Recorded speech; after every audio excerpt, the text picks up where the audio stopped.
Olá, sejam bem-vindos à nossa aula 2 sobre transtornos alimentares. Provavelmente a gente ainda vai ter uma terceira aula, mas vamos nessa, vamos começar a nossa aula. Bom, eu começo a aula de hoje falando a partir da definição de transtornos alimentares, que foi o nosso último tema da aula passada. Eu terminei a aula no slide posterior a esse que vocês estão vendo em tela.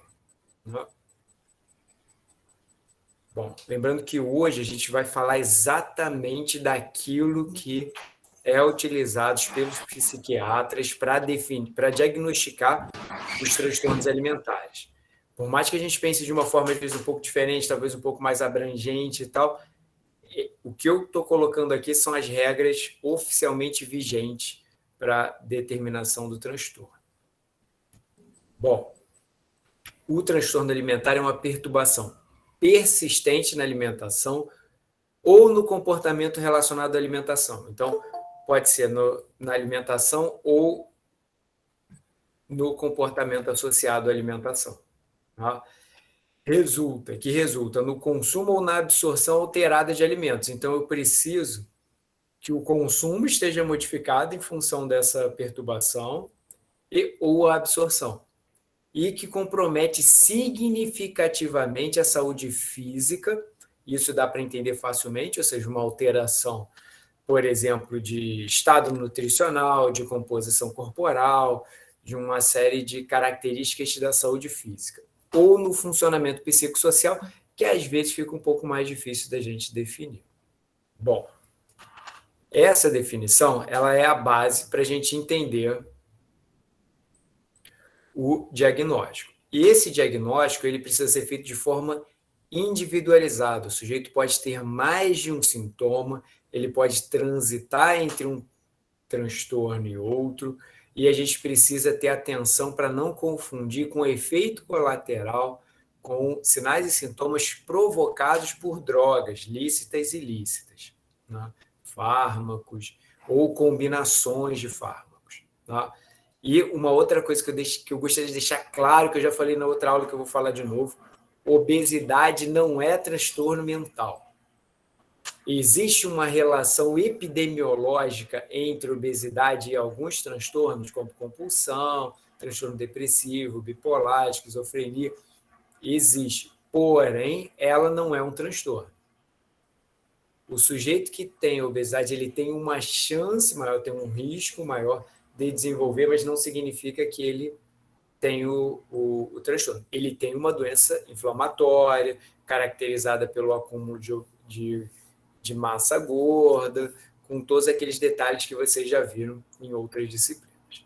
Bom, na aula de hoje a gente vai falar sobre esses transtornos. São todos os transtornos alimentares que estão no DSM-5. Na verdade, a gente vai falar só até anorexia e depois a gente vai falar sobre bulimia, sobre transtorno de compulsão alimentar e os outros especificados e não especificados.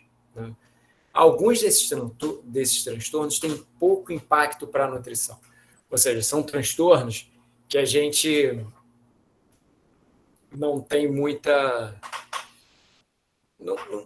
muita participação no tratamento ou até mesmo na prevenção desses transtornos. Já outros, a nutrição ela participa diretamente, como, por exemplo, o transtorno alimentar restritivo, a anorexia, a bulimia ou a compulsão alimentar, que são os mais falados ao longo da graduação. Bom, vamos começar com a pica. Né? A pica, também chamada de pica malácea, é um detalhezinho que eu não falei antes. Esses slides que vocês estão vendo aqui são exatamente da forma como está no DSM-5. Por que eu estou fazendo dessa maneira? Sérgio, normalmente você bota slides em tópicos e tal, assim você está colocando exatamente o que está ali. Por quê? Porque eu quero que vocês entendam como que o sujeito que recebeu esse diagnóstico do transtorno alimentar, como que foi esse processo? Como que foi esse diagnóstico? Então, para isso, eu estou mostrando exatamente aquela informação que o psiquiatra vai utilizar como base para fazer o diagnóstico, inclusive com os CID-10, né, que estão aparecendo aí, que eu não vou ficar lendo todos esses números. Tá? Bom, para pica malácea ou para pica, né, que é o nome oficial, a gente tem a necessidade de atender esses 4 critérios. Tá?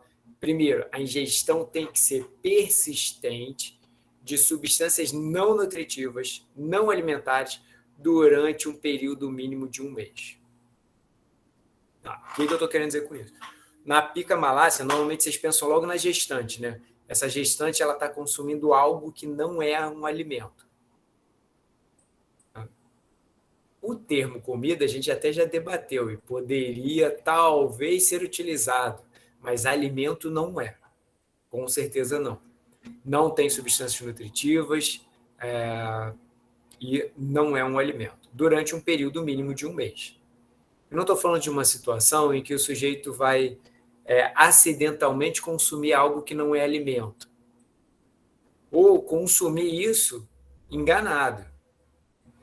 Por exemplo, tem gente que come a embalagem do Trident porque acha que aquilo dali é feito somente de arroz. Aí você fala assim, se é de arroz, não é de arroz? Eu não sei se é de arroz ou não. Não sei se é lenda urbana ou não. Talvez alguém tenha mais informações sobre isso, sobre ser de arroz ou não. Mas o que eu quero dizer é o seguinte, nessa situação, na pica, existe a ingestão dessas substâncias, tá? Mas não é acidental, não é o sujeito estar achando que está comendo arroz e está comendo plástico, está comendo papel. Né? Ou não é o caso, por exemplo, do sujeito que está passando fome e está consumindo algo que não é alimento. Tá? Que é até o item C. O comportamento alimentar não faz parte de uma prática culturalmente aceita. O que eu quero dizer com isso? Vou parar a apresentação e vou mostrar algumas fotos, tá, do que acontece lá no Haiti. Vou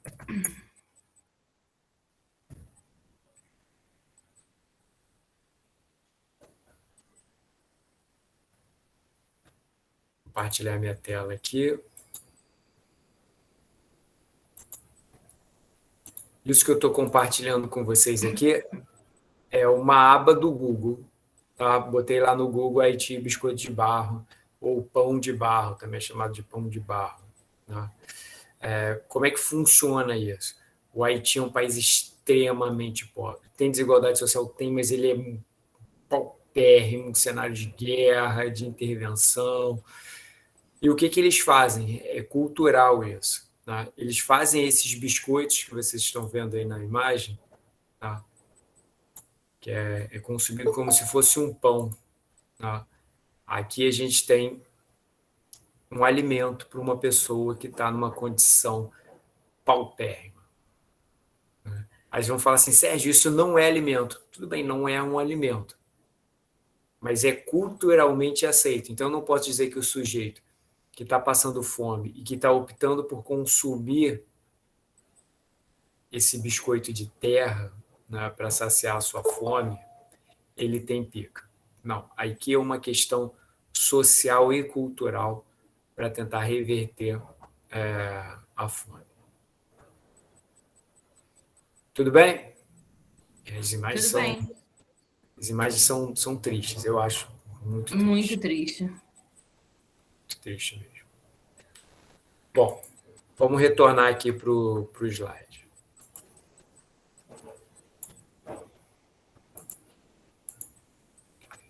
Então, seguindo com a definição de pica malácia, né, com a definição não, com os critérios de diagnóstico, a gente tem a ingestão de substâncias não nutritivas, não alimentares, é inapropriada ao estágio de desenvolvimento do indivíduo. Ou seja, o sujeito ele consome algo que não é alimentar, que não é nutritivo, isso não faz parte da cultura, e esse comportamento ele não pode ter ocorrido dentro de uma outra situação, por exemplo, de um outro transtorno. Tá? Se o comportamento alimentar ocorre no contexto de outro comportamento, de outro transtorno mental, transtorno de espectro autista, condição médica, é suficientemente grave a ponto de necessitar atenção clínica adicional. Então, se isso está acontecendo dentro de alguma outra situação, e é relevante para a saúde, a gente tem ali o diagnóstico de pica. Se não for suficientemente grave, não entra dentro do critério diagnóstico de pica. Então, a gente tem aqui o quê? Por exemplo, uma gestante que eventualmente come barro, come alguma coisa que não é alimento, por conta de uma resposta fisiológica baixa de micronutrientes, e o hipotálamo comanda esse desejo aumentado para algo que não é alimento, a gente não considera isso pica, a menos que isso gere um impacto suficientemente grave para a ponto de necessitar uma abordagem, um acompanhamento clínico extra. Então, não estou falando que a gestante está comendo barro, a gente ignora isso porque não afetou o estado nutricional dela. Não. É um comportamento que não é um comportamento adequado, mas eu não posso dizer que é um transtorno. Tá? Então, aqui a gente tem uma questão ligada ao critério de diagnóstico. Eu preciso de um tempo suficientemente grande, eu preciso que não tenha relação cultural e eu preciso que isso seja suficientemente grave dentro de outros transtornos, dentro de outras condições, para que eu tenha uma atenção especial e aí sim a gente tem o diagnóstico de pica. Tá? Bom, tranquilo esse transtorno e o seu critério de diagnóstico?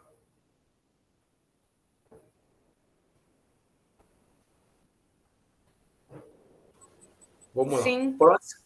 Próximo transtorno. Próximo transtorno é o transtorno de ruminação. Vocês vão olhar para mim e vão falar assim, Sérgio, que nojento e tal. Existe, existe. Como é que funciona isso? O sujeito ele precisa ter esse comportamento, que é o comportamento A. Regurgitação repetida de alimento durante um período mínimo de um mês. O alimento regurgitado ele pode ser remastigado, novamente deglutido ou cuspido. Aí você vai falar assim, Sérgio, isso daí não é muito frequente. Eu vou falar para vocês que não, nenhum dos dois, por enquanto, são muito frequentes. Depois a gente vai mostrar outros que têm uma frequência um pouco maior, principalmente em alguns grupos. Né? Aqui a gente tem um transtorno em que o sujeito vomita, tem algum refluxo, e esse conteúdo do refluxo ele é remastigado, ele pode ser engolido, ele pode ser cuspido, e o sujeito fica em diversos momentos provocando essa regurgitação para ter essa sensação de mastigar novamente aquilo que estava na boca. Essa regurgitação repetida não é atribuível a uma condição gastrointestinal, ou seja, não pode ser por exemplo, uma hérnia de hiato em que o sujeito está tendo refluxo e por conta desse refluxo, em alguns momentos ele engole ou cospe aquilo que estava voltando. Não, não é essa situação. Não. A perturbação alimentar não ocorre exclusivamente durante o curso de anorexia nervosa, bulimia nervosa, transtorno de compulsão alimentar ou transtorno restritivo evitativo. O que eu estou querendo dizer com isso? Esse transtorno de ruminação ele não pode estar incluído dentro de algum outro transtorno alimentar como os aqui citados. Tem que ser um comportamento isolado. O que eu estou querendo dizer com isso? A pessoa ela pode ter, por exemplo, bulimia nervosa. A bulimia nervosa ela vai vomitar várias vezes em função, que a gente vai debater na próxima aula, em função de um consumo que ele acredita ser exagerado e ele quer compensar isso e uma das opções é vomitando. Tá? Tem sofrimento por ter consumido mais alimentos do que ele acredita ter consumido e aí ele quer vomitar e ele força esse vômito de alguma maneira. Aquele conteúdo que ele vomitou, se ele mastiga, cospe, deglute e tal, isso daí está dentro da bulimia nervosa, então a gente não vai considerar transtornos de ruminação. Se os sintomas ocorrerem no contexto de outro transtorno mental ou transtorno do neurodesenvolvimento, eles são suficientemente graves para justificar a atenção clínica adicional? Então, eu preciso identificar se existe uma relevância, tá, para eu ter esse diagnóstico. O que eu estou querendo dizer com isso? É algo que acontece esporadicamente, mesmo tendo acontecido no período mínimo de um mês, acontece de forma muito específica, e dentro desses outros transtornos, e por conta desses outros transtornos, isso acontece, mas não é clinicamente relevante, então não vai ser um transtorno de ruminação. Estou falando que existem pacientes, né? Existem pacientes que vão ter esse transtorno, vão ter esse comportamento por conta de algum outro transtorno. Fala, Valéria. Tá me ouvindo, Sérgio? Estou te ouvindo bem. Da outra vez eu não Tá. te ouvi, não, mas agora eu estou te ouvindo. Agora tá. Esse transtorno é específico de algum grupo? Étnico, cultural? Que é tão Não, estranho esse comportamento que é animal, né? é um comportamento animal, até o nome remete aos ruminantes, né? Justamente porque eles têm, como parte da sua fisiologia normal, esse comportamento. Tá? E isso está muito ligado principalmente a jovens, a crianças, que têm aquele refluxo, tá? Ele tenta comer alguma coisa, não gosta daquilo, tem o refluxo, mastiga, cospe, fica às vezes brincando com aquele alimento, coloca de volta. Então, está muito ligado a esse público. E o comportamento em si está muito associado a transtornos neurológicos mais graves, né? Então, aquela criança ou aquele jovem que tem um processo neurodegenerativo importante, combinado com demência, uma microcefalia, só que dentro dessas condições clínicas, a gente não categoriza como transtorno de ruminação. Tá. Tá? Por conta dos outros casos, a menos que isso ocorra de uma forma tão importante, tão expressiva, que aí eu preciso de uma atenção clínica especial e aí ele vai ter esse diagnóstico também. Tá? Mas a incidência realmente é muito baixa. Tudo bem?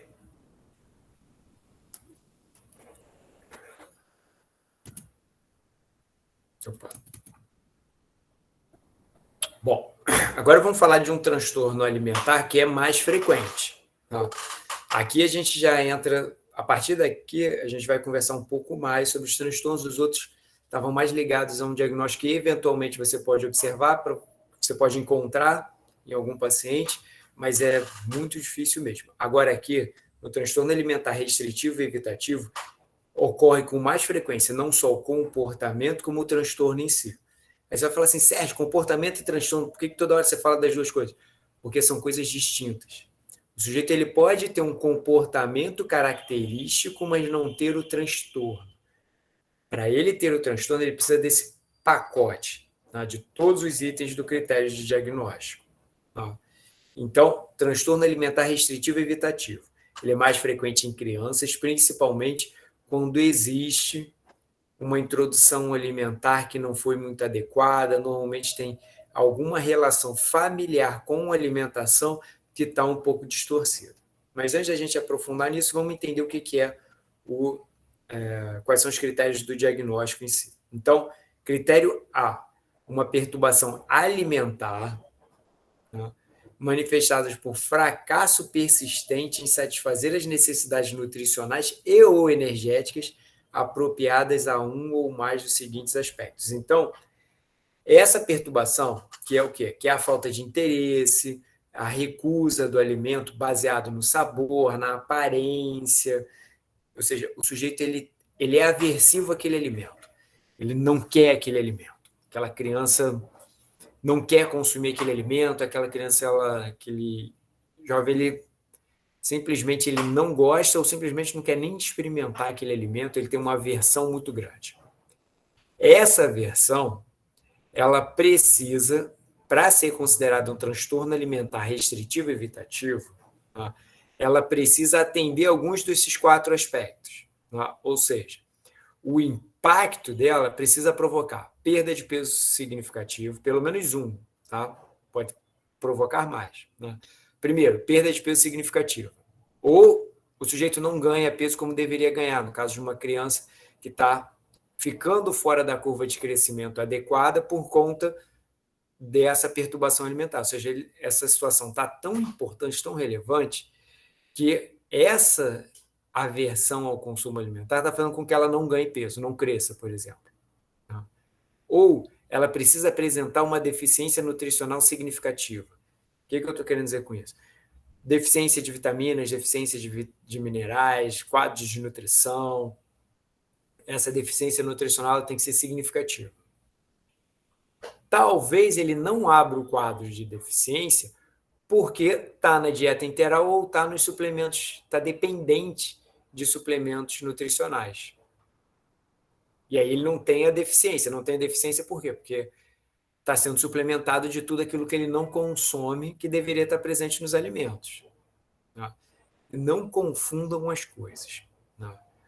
Uma coisa é um hábito alimentar inadequado, em que a criança ela não tem acesso a determinados alimentos e, por conta disso, vai ter uma deficiência nutricional ou uma desnutrição ou algo do tipo. Outra coisa é o transtorno alimentar restritivo. Por quê? Nesse caso, a criança ela não quer comer. É diferente. Sérgio, você mostrou ali na imagem anterior aquelas crianças na África notoriamente desnutridas e tal. Posso dizer que elas têm um transtorno alimentar restritivo evitativo? Não.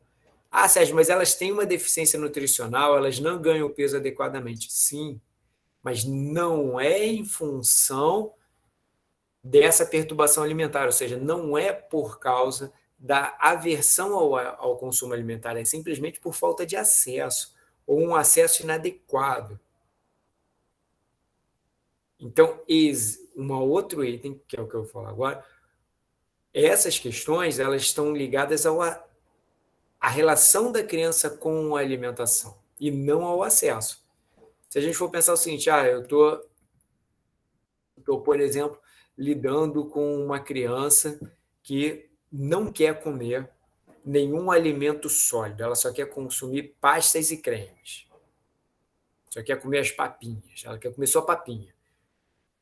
A papinha não tem a mesma densidade calórica que um alimento sólido. Então, muito provavelmente, essa criança vai ter um déficit de ganho de peso ou até mesmo uma desnutrição, que não consegue atingir a necessidade nutricional completa. Pode ter, inclusive, algumas deficiências de vitaminas e minerais. Nesse cenário, a gente pode dizer, sim, porque ela não quer comer, ela tem a deficiência e, portanto, ela já atende esse primeiro critério para o diagnóstico. É possível encontrar, por exemplo, uma pessoa que não gosta de um determinado alimento. Fala, Samantha. Eu não estou te ouvindo. Eu estou vendo que você está gesticulando, mas eu não estou te escutando. Oi. Pronto, então, agora. Não é só em comer, mas também em beber isso pode acontecer. Porque eu já vi criança que não queria beber água, só queria beber suco de maçã. Ou refrigerante, essas coisas, mas não bebia água, não ingeria água. Então, olha, lembra que eu falei que a gente ia ampliar alguns conceitos? Se eu for seguir exatamente ao pé da letra do que está ali, a obesidade, por exemplo, que é uma coisa que pode acontecer com essa criança que não consome água, consome só bebidas calóricas, né? Ela não é considerada um aspecto para contemplar o item A dos critérios de diagnóstico. Mas a gente sabe que essa obesidade ela traz prejuízo à saúde dessa criança. E nesse caso, ela tem uma aversão à água, ela consome somente bebidas calóricas, e por consumir bebidas calóricas, ela pode ter um sobrepeso, ela pode ter uma obesidade e ela pode reduzir o consumo de outros alimentos em função dessas bebidas calóricas. Então, essa obesidade ela pode vir acompanhada de uma deficiência nutricional, ou não. Mas a obesidade em si, ela não entra como critério para o diagnóstico. Entendi. Mas essa versão, como você cita corretamente, pode estar relacionada a bebidas e não a alimentos. Fala, Stephanie. Professor, então, tem um grupo de autistas, no caso, que tem muito problema com o sensorial de certos alimentos, né? Então, acho que eu já vi uma entrevista com um garoto que ele só conseguia comer fandangos, por exemplo. Só que era lá nos Estados Unidos, né? Então, era só isso que ele conseguia consumir. E aí, o que acontece? Nesse caso, a gente pode falar que ele tem esse transtorno? Então, sim, porque ele está fazendo uma aversão a outros alimentos e, às vezes, a gente tem uma certa dificuldade de entender o que é aversão porque simplesmente o alimento não é oferecido. Chega um determinado momento que os pais podem chegar e jogar a toalha e falar, olha só, eu nem ofereço mais para meu filho porque ele vai negar. Uhum. Então não fica tão explícita essa aversão, porque ele simplesmente não é estimulado, não tem contato com aquele alimento, então algumas pessoas falam, não, meu filho não tem aversão, mas ele tem uma seletividade alta ali, e ele está evitando outros alimentos em função disso. Né? A gente vai falar sobre seletividade daqui a pouco. Né? Então, o que acontece nessa situação? Por ele consumir só fandangos, ele com certeza, se isso já acontece há muito tempo, ele com certeza tem uma série de deficiências, ou se não as tem porque consome suplementos nutricionais para poder compensar esse consumo alimentar inadequado. Beleza. Isso é diferente, por exemplo, de eu chegar e falar assim, a Tati não gosta de comer brócolis, estou chutando aqui, né? Estou chutando até de implicância mesmo, porque é óbvio que ela come brócolis, mas vamos supor que ela chega para mim e fala assim, eu não como brócolis. Não como brócolis. Aí eu posso dizer que ela tem um transtorno alimentar restritivo? Não gostar de um alimento, isso é normal, isso é natural. O problema é quando essa aversão alimentar ela é tão extensa, tão significativa, a ponto, para o item A, que a gente não falou dos demais, levar a uma perda de peso, levar a uma deficiência nutricional. No meu exemplo, eu estava citando o seguinte, o sujeito, essa criança, ela só quer comer alimentos líquidos, alimentos pastosos, porque a relação familiar com a introdução da alimentação complementar não foi adequada, está distorcida. Por exemplo, eu estou criando um exemplo aqui. Tá? Uma mãe que gostaria que seu filho ficasse sempre como um bebezinho. Isso vai transparecendo na relação dessa cuidadora com a criança em diversos pontos. Um deles é através da alimentação, pode ocorrer em relação à roupa, pode ocorrer em relação à forma como ela se expressa com a criança tem uma linguagem atrasada em função disso. Em relação à alimentação, ela pode, por exemplo, não introduzir os alimentos em consistências progressivamente maiores, como acontece classicamente na introdução alimentar. Fala, Valéria. A própria amamentação extensiva, né, Sérgio? Sim, estica a amamentação, entra com papinha, estica tudo, né? Estica o período de amamentação exclusiva, estica, demora mais tempo para entrar com as papinhas e fica na papinha. Isso. Uhum. E aí, nesse caso, a criança, por exemplo, vamos supor que esse processo ele foi tão esticado que deu lá 5, 6 anos, a criança agora está na escola. Está na escola porque é lei, tem que estar na escola. Essa mãe vai lá e coloca a criança lá com 6 anos numa escola, chega na escola, a criança não quer comer nada. Não quer comer nada. Por quê? Porque com 6 anos de idade, a alimentação da escola é uma alimentação variada. Vai ter arroz, vai ter feijão com caroço de feijão, vai ter ovo, vai ter carne, vai ter um monte de coisas que a criança não estava acostumada a comer, e ela não vai querer comer. E aí, o que acontece? Isso vai passando os dias, ela vai apresentar perda de peso, por exemplo, vai apresentar deficiências nutricionais, então ela começa a atender o critério A do diagnóstico. Aí você vai falar assim, Sérgio, mas a criança não é responsável. Tudo bem. Aqui a gente tem um diagnóstico, o diagnóstico é esse. Aí, depois que a gente fecha o diagnóstico, a gente precisa pensar em como que eu vou fazer a intervenção. Para fazer a intervenção, eu preciso saber quais são as causas desse problema, qual é a etiologia desse problema. Se eu identifico que é uma situação como essa, eu preciso trabalhar essa relação materna com o desenvolvimento do seu filho. Aí vocês vão falar assim, Sérgio, é só a responsabilidade da mãe? Com certeza não. Outras pessoas que compõem essa família, elas podem estar pecando por omissão. Posso ter, por exemplo, um pai, um avô, uma avó, tia e tudo mais, que percebe isso e não intervém. Então, nesse meu exemplo, a gente precisa trabalhar com todo mundo. Não adianta chegar só para essa criança de 6 anos de idade e falar para ela o seguinte: olha só, vou fazer uma brincadeira com você e mostrar que o Superman, a Mulher Maravilha, os personagens todos que você adora, comem comidas normais sem ser papinhas e cremes. Então, você quer ser igual a eles? Então, você precisa comer isso também. Aí a criança, por conta dessa dinâmica que você fez, ela até tem interesse, mas aí chega em casa, não tem alimento convencional para ela comer, só tem papas, cremes e vitaminas e sucos. Né? Ou até mesmo, como a Valéria estava colocando, até mesmo o aleitamento materno aí com 6 anos de idade. Então, vou contar a história de um atendimento. Eu fiz um atendimento, isso já faz um tempo, exatamente dessa maneira. A criança ela tinha 6 anos de idade e ela não bebia água. Toda vez que ela estava com sede, ela pedia o peito. E aí essa criança já estava obesa, porque ela se alimentava, normalmente, e mamava. Na escola, ela quase não consumia líquido nenhum, chegava em casa e mamava e ficava nessa, e já estava obesa. Isso com 6 anos de idade. Aí você fala assim: Sérgio, numa situação como essa, a gente precisa de uma intervenção geral. Tá? A gente precisa de uma intervenção com essa família. Não adianta eu chegar só para esse garoto, que era um garoto, né, e fazer alguma dinâmica, fazer alguma atividade de educação com ele, porque a mãe ela tem uma participação muito grande nisso. Como é que é a relação dessa mãe com, por exemplo, com o seu próprio corpo, com a sua sexualidade, com a sua maternidade?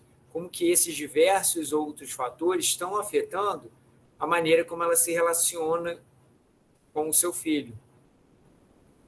Então, a gente precisa de um olhar multiprofissional para lidar com situações como essas. Vamos voltar lá para os critérios diagnósticos. Então, o quarto item, né, o A4, é a interferência marcante no funcionamento psicossocial. O que significa isso? Significa que a forma como essa criança se alimenta dificulta a maneira como ela se relaciona com as diversas atividades que ela precisa fazer, com a vida social dela, com a sua parte psicológica também. Então, será que essa criança ela não sofre por conta dessa maneira de se alimentar? Será que essa criança ela não se sente mal pela maneira como ela come? Então, a gente precisa pensar e entender também como que funciona essa parte psicossocial. Tá? Bom, item B. A perturbação não é mais bem explicada por indisponibilidade de alimento ou por uma prática culturalmente aceita. O que eu estou querendo dizer com isso? O sujeito ele não tem acesso ao alimento e isso faz com que ele tenha mudança na forma de se alimentar. Isso é uma coisa. Outra coisa é, ele tem acesso, mas ele simplesmente não deseja comer, não deseja aquele consumo, ele evita aqueles alimentos. Algumas culturas fazem jejum, por exemplo, em algumas religiões. Então, essa criança que está fazendo jejum como uma questão social, ela tem vontade de comer. Ela só não está comendo por uma questão cultural ali, ela está sendo induzida a não se alimentar para respeitar determinada característica daquela religião, por exemplo. Então, isso não é um critério de diagnóstico. Item C. A perturbação alimentar não ocorre exclusivamente durante o curso de anorexia nervosa ou bulimia nervosa. E não há evidência de perturbação na maneira como o peso ou a forma corporal é vivenciada. Então, o que isso quer dizer? O sujeito está com anorexia nervosa. Se ele está com anorexia nervosa, ele não quer se alimentar, ele não quer se alimentar de uma forma geral. Não é algo direcionado especificamente para grupos de alimentos. Não tem essa relação da maneira como o sujeito vivencia o próprio peso. Lembrando que na aula passada a gente viu que para crianças, por exemplo, a questão do peso, da estética, principalmente em crianças mais jovens, ela é pouco relevante. Então, eu posso encontrar um transtorno alimentar restritivo numa criança e esse item C vai ser totalmente atendido. Ou seja, o que eu estou querendo dizer com isso? Essa criança ela não tem anorexia nervosa. O que ela tem é uma restrição do consumo alimentar por conta da maneira como ela se relaciona com a alimentação. Não façam confusão com o sujeito que não gosta de um determinado alimento. O gostar ou não gostar de um alimento, ele está relacionado com muitos fatores. Por exemplo, tá? Com questões genéticas. Ele pode ter uma expressão maior ou uma expressão menor de receptores para determinados sabores, e isso faz com que ele tenha mais aceitação ou menos aceitação de determinados alimentos. Lá em genética, vocês fazem um teste que é do PTC. Eu não lembro exatamente o que significa a sigla, mas é uma substância que os receptores para essa substância dão a percepção do sabor amargo em vegetais folhosos, como, por exemplo, na rúcula, né? A expressão desse receptor segue a lógica da genética mendeliana. Então, se você pode ser dominante, heterozigoto ou recessivo, né? O sujeito dominante ele sente sabor extremamente amargo. O heterozigoto, aquele que é azinho, ele sente um sabor intermediário, levemente amargo, e o que é azinho não sente esse sabor amargo. Então, quando ele come a rúcula, uma criança vai sentir o sabor extremamente amargo, outra levemente, e outra não vai sentir nada de amargo. Isso pode provocar a criança evitar, não querer comer aquele alimento, não gostar daquele alimento. Mas como a gente está falando de algo que é pontual, isso não vai levar a um impacto, como a gente viu no item a perda de peso, deficiências nutricionais e tal, porque essa criança, por exemplo, ela come alface e fica numa boa. Ela não vai comer alguns alimentos especificamente porque ela sente um sabor extremamente amargo. E mesmo assim, ela pode, dependendo da forma como é apresentada a combinação, passar a gostar desses alimentos. Bom, item D. A perturbação alimentar não é atribuível a uma condição médica concomitante, ou mais bem explicada por outro transtorno mental. Não é aquilo que eu estou querendo dizer com isso. O sujeito foi lá, tirou um dente, fez uma cirurgia, está com um ponto ali, todo alimento salgado que ele consome faz arder e ele não quer comer nada salgado. Isso é transitório, isso está relacionado com a cirurgia que ele fez. Então, nessa situação, a gente não pode dizer que ele tem um transtorno alimentar restritivo ou evitativo. Tudo bem? Fala, Valéria. Professor, está me vendo? Estou te ouvindo. Né? Por exemplo, eu estou estudando aqueles casos que eu já te falei de pessoas que fazem jejum no sentido de protesto, de greve de fome e tal, né? Político ou ambiental, enfim, presídio, né? Isso não é um transtorno alimentar restritivo. Mas o que eu vi em alguns casos é que, se isso for repetitivo, no final ele acaba gerando um transtorno restritivo. O que você acha? Procede? Então, na verdade, eu não diria que vai gerar um transtorno alimentar restritivo, mas sim uma anorexia. Né? Porque várias doenças, né? No caso que você está falando, essa pessoa ela não vai comer nada. Né? Isso. Não vai ter um direcionamento. Eu não vou comer vegetais, por exemplo. Eu não vou comer determinada classe ou tipo de alimento. Né? Aqui a gente está falando de algo que é total, é não comer nada. Uhum. Nessa situação, eu diria, inclusive, que esse exemplo e outros, como, por exemplo, o sujeito que faz um jejum intermitente querendo seguir uma determinada dieta da moda, são situações em que eu posso estar favorecendo o aparecimento de uma anorexia nervosa. Uhum. Vocês vão ver quando eu chegar na anorexia nervosa, eu vou fazer umas boas críticas em relação a isso. Fala, Stephanie. Professor, então, tá conseguindo me ouvir? Sim. No caso das pessoas que são vegetarianas, né, que não conseguem comer carne por conta da textura, antes mesmo dessa questão dos animais e tudo mais, mas por conta da textura, eu também poderia falar que isso é um transtorno restritivo? Hum, na Depende, né? Eu vou ser sincero com você. Se chega um vegetariano, aí ele fala assim, eu não como carne, eu vou perguntar por que você escolheu não consumir carne. Às vezes fala assim, não, eu escolhi não consumir carne por causa da questão do meio ambiente, ou porque eu desejo perder peso e eu vejo que todos os vegetarianos são mais magros e tal. Esse processo é um processo que não está ligado ao sabor do alimento, eu vou dizer, não tem transtorno algum. Tá? Uhum. No exemplo que você está dando, que não é um exemplo muito frequente, né? Normalmente não come a carne por conta do impacto, porque impacto ambiental, por conta da relação com os animais, ele percebe que aquele animal morreu e isso provocou sofrimento e tudo mais.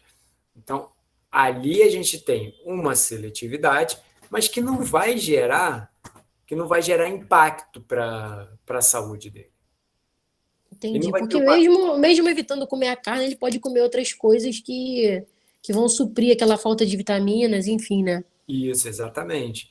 Eu diria que esse caso, assim, vegetariano, a Tati pode até confirmar mais, né? E outras pessoas são vegetarianas aí. A gente tem muito mais uma relação com o estilo de vida, né? O sujeito Uhum, vegetariano não é só não comer carne, é não comer carne, é buscar empresas que sejam amistosas ao meio ambiente, uhum, é se preocupar com a quantidade de consumo que você tem. Então, por exemplo, para que eu vou ter um carro, uma moto, um Jeep, se eu só preciso de um item para me transportar? Por que eu vou comprar várias coisas se eu só preciso de uma delas? Ou se eu posso reaproveitar, ou se eu posso usar de uma outra forma? Então, eu vejo que o vegetariano hoje ele está muito mais ligado a esse posicionamento, como a Tati está escrevendo aqui, posicionamento político, sustentabilidade, a relação com o alimento, aí pensando também, às vezes, em espiritualidade também, né? Mas não Professor, transtorno. eu Sim, vou trazer eu não vou trazer a polêmica agora não, mas eu vou deixar depois, se quiser, um livro que saiu agora sobre neurobiologia das plantas. E isso vai mudar muito essa ideia que algumas pessoas têm de que só os animais sofrem, eu não como animal porque ele tem alma, que ele sofre.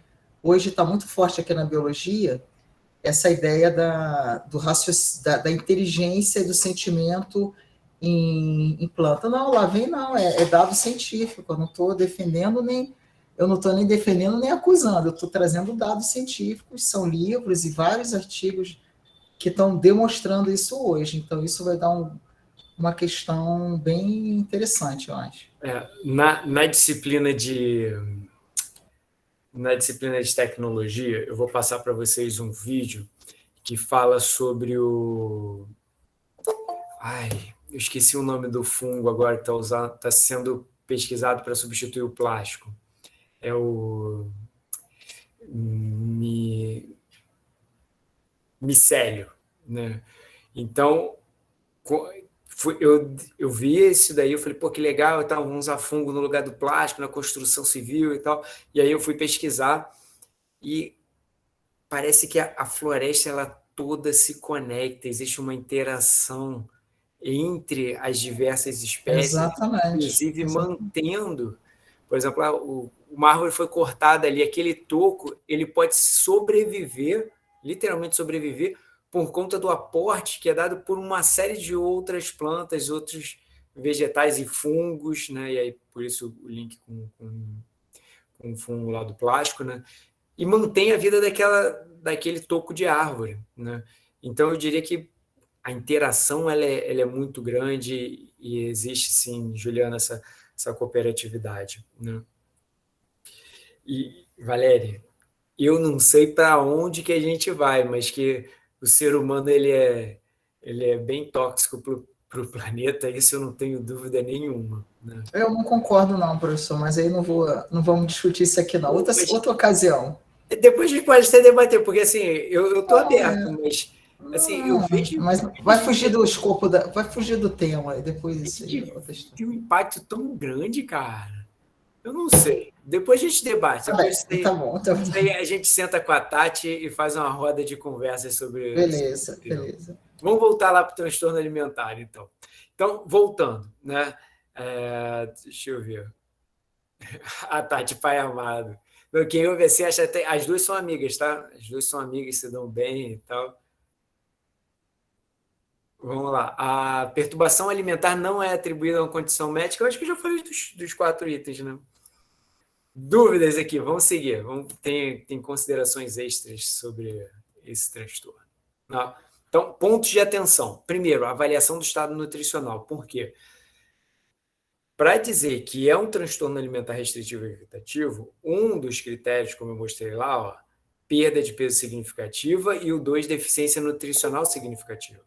Então, eu preciso de uma ótima avaliação do estado nutricional, né? Eu preciso identificar se existe deficiência ou não, né? Então, eu preciso de uma indicação. Eu preciso identificar se existe deficiência de micro, de macro, como é que está a composição corporal, como é que está a curva de crescimento. Falo mais voltado para crianças, porque é onde a gente vê com maior frequência esse tipo de transtorno, né? Existe indicação de nutrição enteral por motivos fisiopatológicos diversos. Às vezes essa pessoa está na enteral, tem alguma seletividade, alguma restrição a alimentos, mas não foi isso que provocou a dieta enteral. Provocou a dieta enteral foi uma outra condição clínica. Então, esse é um ponto que a gente precisa ter atenção, né? Outra questão é a questão social, né? Tem baixo acesso a alimentos, então, às vezes, a criança ela tem uma dieta extremamente monótona por questões socioeconômicas. Então, porque a família tem uma dieta monótona, porque a família está com dificuldade, está dentro de uma insegurança alimentar elevada, né? E isso faz com que essa criança não tenha sido apresentada uma série de outros alimentos, né? Então, a gente precisa ter atenção para poder diferenciar essas duas questões. Porque, às vezes, a criança está em baixo peso, e aí você pensa, a criança está em baixo peso porque ela não quer comer. Não, às vezes não tem acesso. Às vezes o acesso ele é muito simples, às vezes esse alimento não é de verdade saboroso para essa criança, né? Bom, outra questão que a gente precisa ter em mente é a seguinte, é o comportamento alimentar seletivo, que a gente já veio sinalizando algumas coisas, restrito, exigente e neofobia, né? Fala do pacote todo junto, né? Fazendo associação até com a questão de renda. Imagina que você está fazendo uma atividade de educação nutricional numa escola. Aí você está lá numa escola municipal, né? E você, por exemplo, quer falar sobre alimentação regional do Brasil, diversas regiões. Aí você traz um fruto que não é normal, aqui não é muito frequente consumo, por exemplo, o cupuaçu. E aí você traz lá o cupuaçu todo empolgado e aí você vai oferecer esse alimento, né? Pode ser que nessa turma, algumas crianças simplesmente não queiram comer, não queiram nem experimentar o alimento. Essa é a neofobia. E ele não vai consumir o alimento, não é porque ele está associando isso a algum outro alimento que ele não goste, ou porque o cheiro não foi agradável, é simplesmente porque é um alimento novo. E às vezes o sujeito ele tem a neofobia, essa criança tem essa neofobia, porque ele simplesmente não foi apresentado a uma grande variedade de alimentos, e ele está acostumado a comer uma variação muito pequena de alimentos, e ele tem já definido que esses são os alimentos que ele vai consumir, que fazem parte do dia a dia, que são as frutas básicas. Ele come banana e maçã, ele come arroz, feijão e ovo, e não é apresentado aos outros alimentos. Então, isso pode influenciar, de certo modo, o comportamento seletivo, restritivo, exigente, também essa neofobia, né? Uma outra questão que a gente precisa ter em mente é o modelo de criação. Eu não lembro se foi nessa turma ou se foi na turma da manhã, que a gente estava conversando sobre o modelo permissivo, o modelo autoritário. Então, os modelos de criação também podem levar a esses comportamentos que podem ser confundidos com transtorno alimentar, tá? Transtorno alimentar restritivo. Bom, tem a disfagia por motivo fisiopatológico, que também é uma questão que a gente precisa ter atenção. E aí, como a criança ela tem essa disfagia, ela evita consumir alimentos que ela engasgue, né? Então, alimentos muito fluidos, por exemplo, ela evita porque ela acha que vai engasgar, né? Então, isso não é um transtorno alimentar restritivo, ela está simplesmente evitando uma complicação de uma doença de base que ela já tem, né?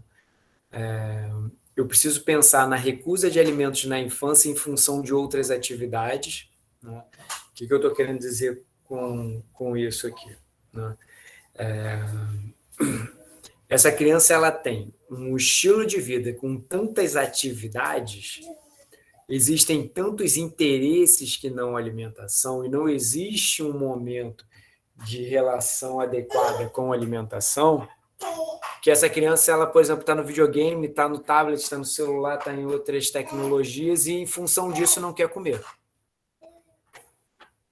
Então, a gente precisa diferenciar o transtorno desse tipo de recusa ligado às outras atividades. Outra questão que aí é até mais difícil ainda da gente perceber e fazer essa distinção são as dificuldades emocionais transitórias, não determinantes transtornos de ansiedade, depressivo ou bipolar. Tá? O que eu estou querendo dizer? Imagina uma criança que os pais foram transferidos de uma cidade para outra. Tá? E aí essa criança foi transferida.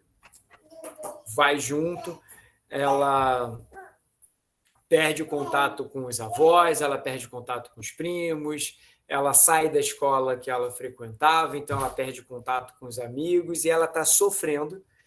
É um sofrimento que é transitório, até ela se adaptar ali, até ela encontrar a forma de manter o contato com os familiares, até o momento que ela se ambientar nessa nova cidade, ela vai sofrer. Transitoriamente, esse sofrimento pode mudar o padrão de alimentação dessa criança e dessa família, né? Imagina, provavelmente vocês já devem ter se mudado de residência alguma vez na sua vida. Você se muda, a cozinha não está funcionando, o gás não está ligado ainda, e aí o seu hábito alimentar muda. E algumas pessoas, alguns familiares, eles vão ter uma permissividade maior em relação à alimentação para tentar compensar um sofrimento. Vamos deixar essa criança comer tal coisa? Pô, ela está triste, ela mudou de cidade e tal. Existe uma permissividade maior. E aí a criança ela vai se adaptando ao ambiente, vai se adaptando à situação. E ela se adapta a consumir um determinado padrão de alimentos e começa a evitar, começa a não querer consumir outros.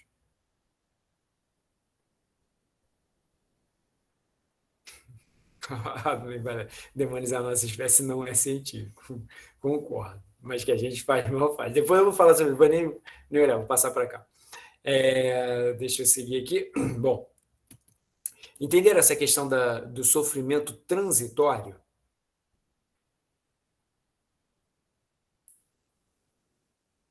O sofrimento transitório ele não vai levar necessariamente a um transtorno alimentar restritivo e evitativo. Isso pode ser enquanto a criança está nesse sofrimento transitório, ela tem um determinado padrão de consumo alimentar e não quer consumir outras coisas. Por exemplo, o aleitamento materno, que foi o que a gente citou antes, que aqui se encaixa bem também. Tem muita criança que busca no aleitamento materno, busca no seio, proteção, carinho, afeto, e não necessariamente a nutrição em si, né? Então, ela pode, por exemplo, estar sofrendo porque a mãe começou a trabalhar e aí, todas as vezes que a mãe chega, a criança não quer jantar, ela quer mamar. Ela não quer mamar porque ela está evitando os alimentos, ela quer mamar porque ela precisa de afeto. Depois que esse processo concluir, o hábito alimentar dela vai voltar ao normal. Se não voltar, aí a gente pode começar a pensar no transtorno alimentar, sim, né? Mas é normal uma mudança de padrão de consumo alimentar durante o sofrimento. E a gente já conversou e já vimos que o sofrimento ele é bastante individual. Uma mesma criança, nesse exemplo que eu estou dando, pode ficar empolgadíssima.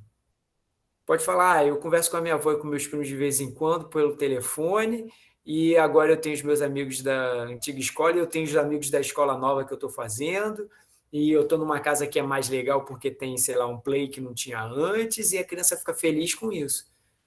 É a mesma situação, mas o sofrimento ele pode ser bastante diferente dependendo ali do cenário e dependendo da interpretação da própria criança sobre aquilo que está acontecendo. Né?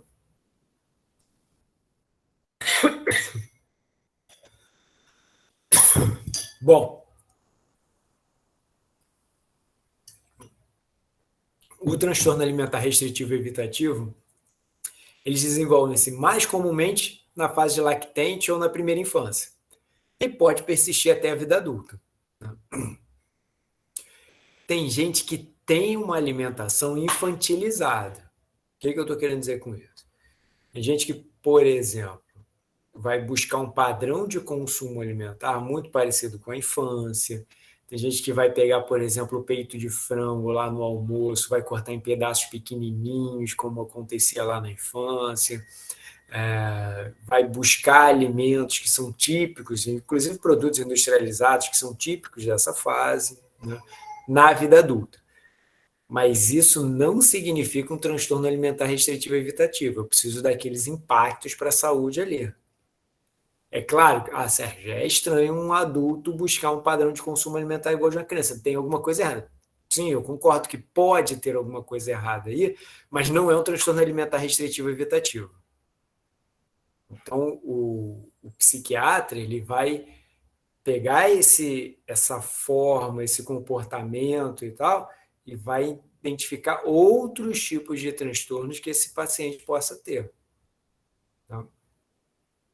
E é pouco comum o início na vida adulta. Dificilmente o sujeito adulto começa a ter esse transtorno alimentar. Ele pode já vir com esse transtorno já desde a infância, não, mas dificilmente se começa na vida adulta. Crianças com esse tipo de transtornos podem ser irritadiças, difíceis de consolar durante a amamentação ou parecer apáticas e retraídas. Essas características todas podem estar, inclusive, relacionadas com o sofrimento.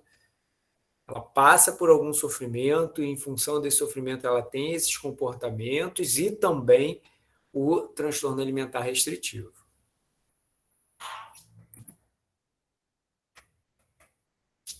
Tudo bem? Dúvidas? Perguntas?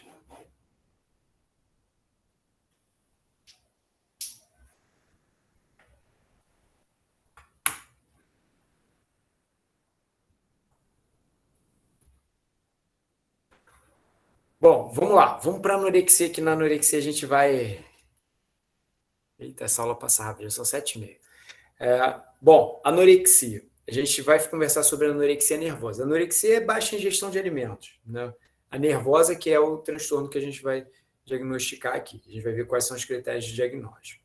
Bom, então a gente tem 3 pontos de critério de diagnóstico. Primeiro, restrição da ingestão calórica em relação às necessidades. Notem que eu estou falando relativamente, ou seja, o quanto que está sendo restrita a ingestão calórica em função daquilo que é necessário, levando a um peso corporal significativamente baixo no contexto, idade, sexo, trajetória de desenvolvimento, ou seja, na curva de crescimento e saúde física. Peso significativamente baixo, segundo o DSM-5, é definido como um peso inferior ao mínimo normal. Ou seja, se a gente está falando de adultos, um IMC menor do que 18,5, se a gente está falando de crianças abaixo da curva de crescimento normal, abaixo do P10. Então, bom, a gente precisa atender essa questão, ou seja, o consumo está baixo e está provocando o baixo peso. Aí você vai falar assim, Sérgio, tá, eu entendi. Então significa que, enquanto o sujeito não entrar com o IMC de 17, 16, 18, eu não posso dizer que esse sujeito ele tem anorexia nervosa? Bom, se a gente for seguir exatamente o que está escrito aqui, não. Porque precisa da restrição, levando a um peso significativamente baixo, né? A um peso corporal significativamente baixo no contexto. Né? Então, pode falar. Oi. Então, algumas pessoas, quando estão submetidas a estresse, né, emocional, elas perdem o apetite, né? E acabam perdendo peso. Então, essa pessoa que tem esse padrão, porque normalmente ela tem esse padrão durante a vida, né? Não começa, pode até começar de uma hora para outra, né? Mas normalmente tem uma história. Assim, aí essa pessoa, a gente não pode dizer que ela tem um comportamento ou uma tendência.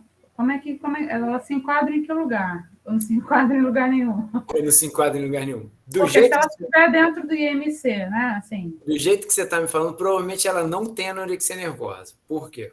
ah, Ela passa por um período estressante.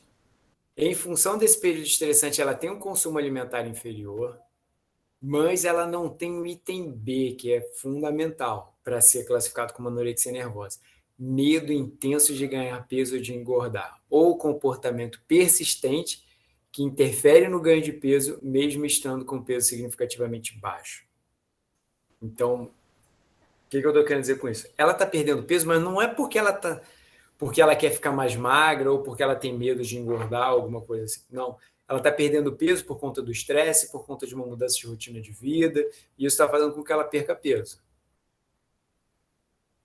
Não existe essa questão do medo.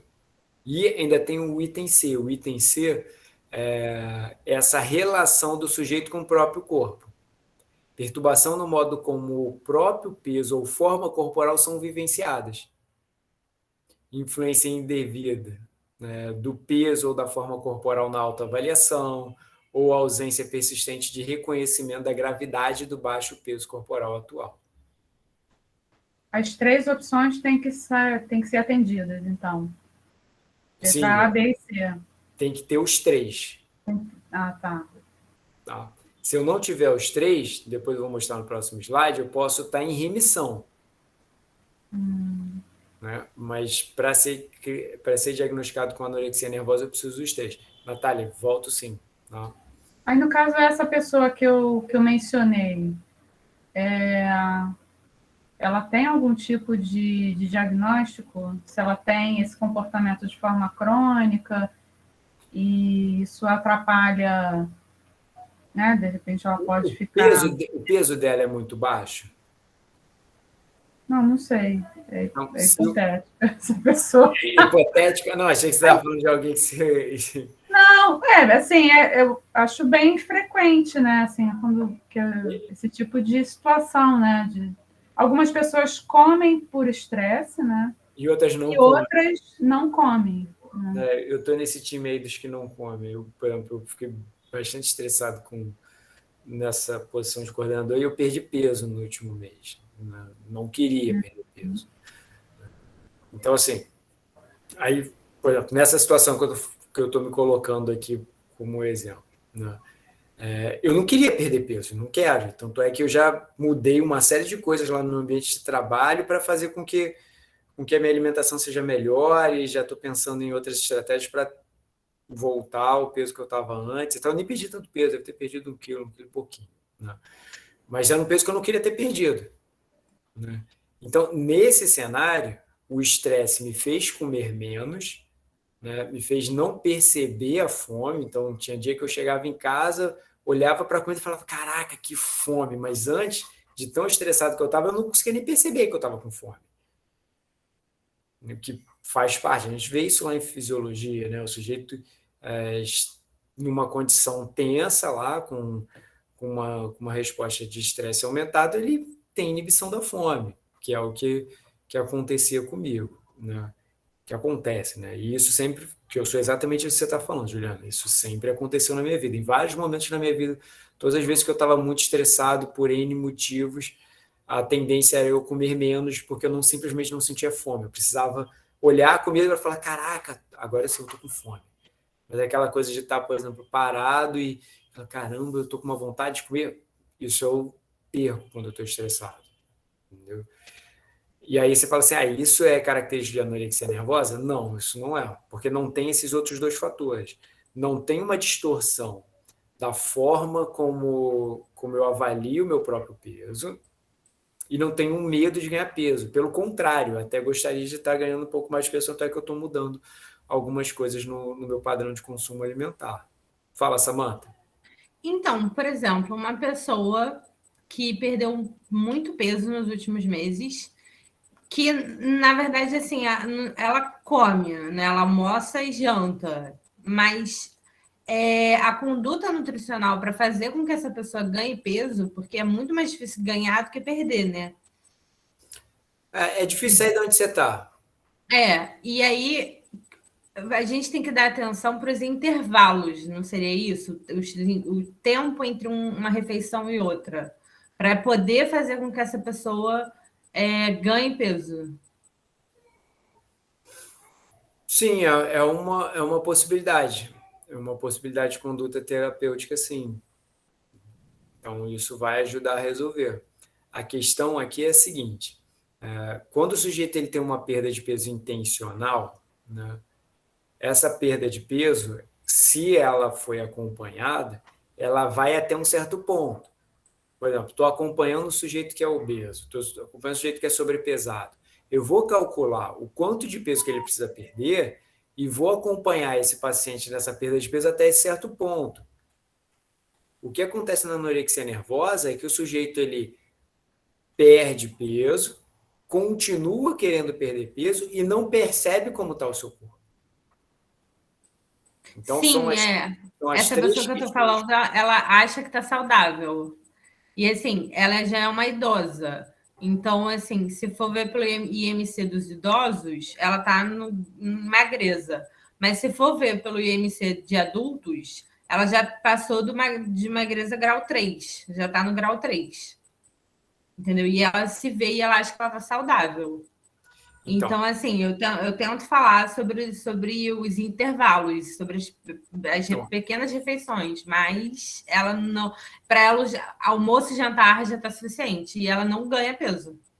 então, essa situação aí, vamos analisar o que a gente tem aí. Ó. O item A, existe um consumo calórico insuficiente? Poderia até colocar na forma de questões. Existe? Sim. Ela está com peso abaixo do que é considerado normal segundo o IMC? Sim. Existe um medo de ganhar peso ou um desejo de continuar nessa perda de peso? E Sim. aí, sim. Ela se enxerga como ela realmente é, ou seja, ela consegue observar o seu corpo, o seu peso de uma maneira adequada, ela consegue fazer uma boa autoavaliação do que ela é do Não. ponto de vista nutricional. Então, ela está se encaixando nos 3 itens. Tudo bem, Juliana? Samantha. Não, é porque o seu exemplo foi para ajudar a Juliana. Então, lembrei de um caso conhecido. Tem uma amiga que durante a pandemia, ela sempre foi magra. E durante a pandemia, né, ao contrário da maioria que ganhou peso, ela perdeu. E muito por conta de muito estresse, né? Ela estava desempregada em outro país, pandemia. E aí, por conta de fatores emocionais, ela passou a comer menos, ter dificuldade para engolir o alimento, né? Estava com disfagia também. Enfim, moral da história, ela está muito magra. E ela não foi intencional a perda de peso, né? Assim, aí uma pessoa cujo emagrecimento tem uma motivação de desordem emocional, mas sem intenção, a minha questão era essa, né? Onde que ela se encaixa, né? Se não é anorexia nervosa, existe alguma classificação que contemple, porque, assim, a meu ver, ela já está muito magra. A última foto que eu vi dela, eu fiquei assustada. Então, Enfim, ela atende. Vamos lá, vamos para as perguntas. Então, ela atende o sim. item A? O item A é consumir menos do que precisa. Sim, ela consumiu. Hoje em dia ela consegue comer um pouco melhor e beber a água que ela passou um tempo sem conseguir engolir líquidos. Mas sim, tem uma restrição que comprometeu. Então, E Agora, aí medo de ganhar peso. Não. e ela está com peso abaixo do normal. IMC abaixo de Sim. 18,5, por exemplo. Uhum. Então, Sim. ela tem o ponto A. Ponto B, ela tem medo de ganhar peso? Não. Ela deseja continuar perdendo peso? Não. Então, ela não tem anorexia nervosa. Uhum. Aí ela tem o quê? Ela não necessariamente ela vai ter algum transtorno alimentar. Tem, não se encaixa em transtorno Não se alimentar. exatamente isso que eu queria destacar. Aí, Não se encaixa em transtorno. Ela está passando por um momento de sofrimento, ela está passando por um momento que requer uma atenção nutricional maior, mas eu não posso dizer que ela tem um transtorno. uhum. Tá. O transtorno é uma condição clínica bem elevada. O comportamento alterado, o sofrimento, isso está num nível. Uhum. Está no nível lá em cima, que a gente precisa atender uma série de itens. Fala, Stephanie. Professor, eu acho que eu entendi o que ela quis dizer. É porque quando a gente vê anorexia nervosa, a gente tende a ligar isso com uma questão emocional. Não que não seja, mas, cara, tem um filme muito bacana sobre isso, depois eu posso deixar aqui, que a menina ela tem anorexia nervosa, ela provoca vômitos, então ela é bulímica também, e, e o que acontece? Ela faz muitas abdominais, prejudicando até mesmo a coluna. Então, assim, eu acredito que a anorexia nervosa, ela seja intencional na cabeça da pessoa para alcançar um físico que ela queira, né? E aí, quando a gente tá mal, por exemplo, eu não sou desse caso, né? Eu acho que, como você falou, você perde o apetite.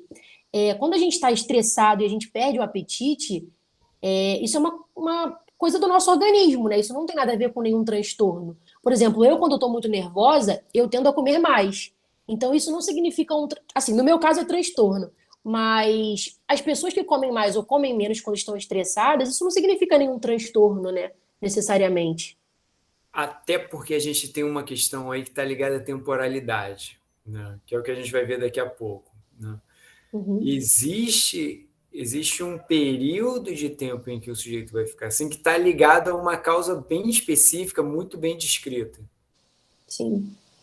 Então, por exemplo, o que a gente vê nas séries, nos filmes e tal, o casal se separa e a mulher vai lá, come um mundo de coisa, o homem fica lá Uhum. embriagado e tal.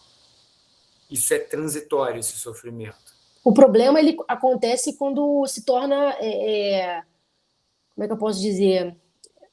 É algo que é Persistente. persistente, exatamente. Aí vira Persistente. um transtorno, né? Isso. Então, que foi o que eu mostrei lá em cima para vocês, lembra? Ó, perturbação persistente na alimentação ou no comportamento relacionado à alimentação. Uhum. E que isso precisa impactar a saúde física ou o funcionamento psicossocial. Então, por exemplo, vamos colocar de novo no meu exemplo para a gente analisar.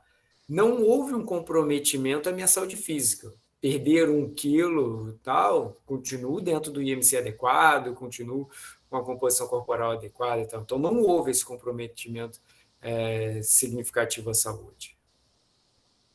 Essa perturbação, ela não é persistente. Então, já estou resolvendo os problemas lá, a tendência, a minha rotina está ficando cada vez mais tranquila. Ainda não está totalmente tranquila, mas vai ficar, então não vai ser algo que vai ser persistente.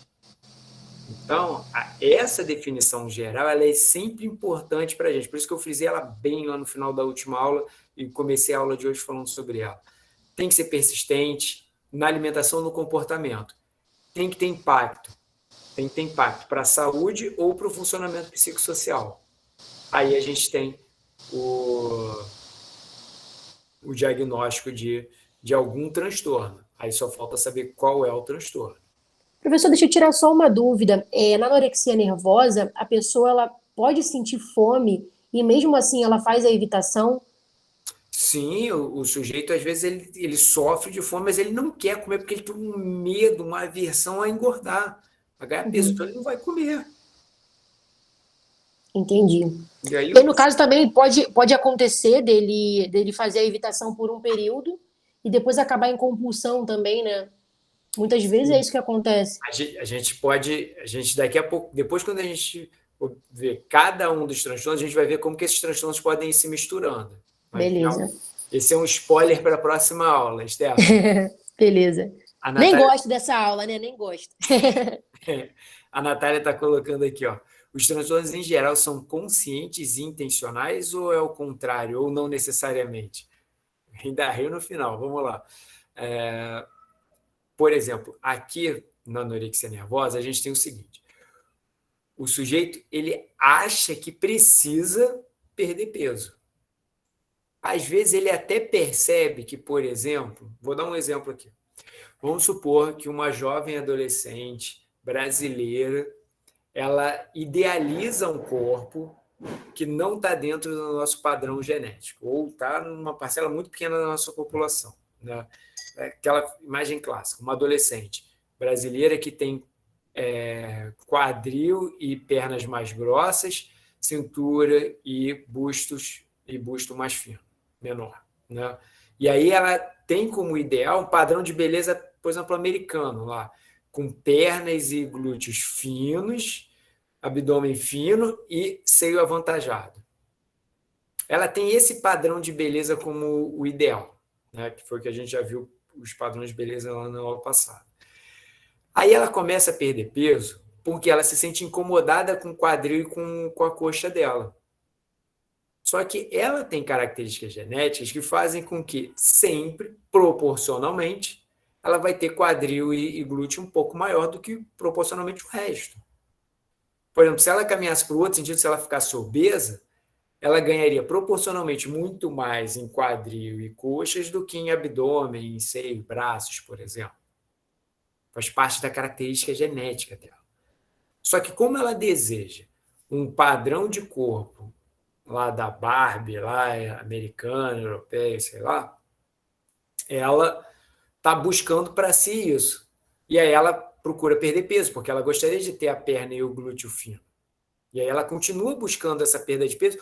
Às vezes ela tem a percepção de que, por exemplo, parte de cima do peito dela está com gradil costal aparente, os braços estão extremamente finos, os ossos dos ombros aparecem e tal, mas o que está incomodando ela, fazendo com que ela continue buscando a perda de peso, são os membros inferiores e glúteo. Então, nesse caso, ela até tem uma certa percepção distorcida do próprio corpo, mas mesmo assim ela continua com essa aversão ao ganho de peso e com desejo de perder peso, e ela está com um consumo calórico inferior ao necessário e com IMC muito baixo.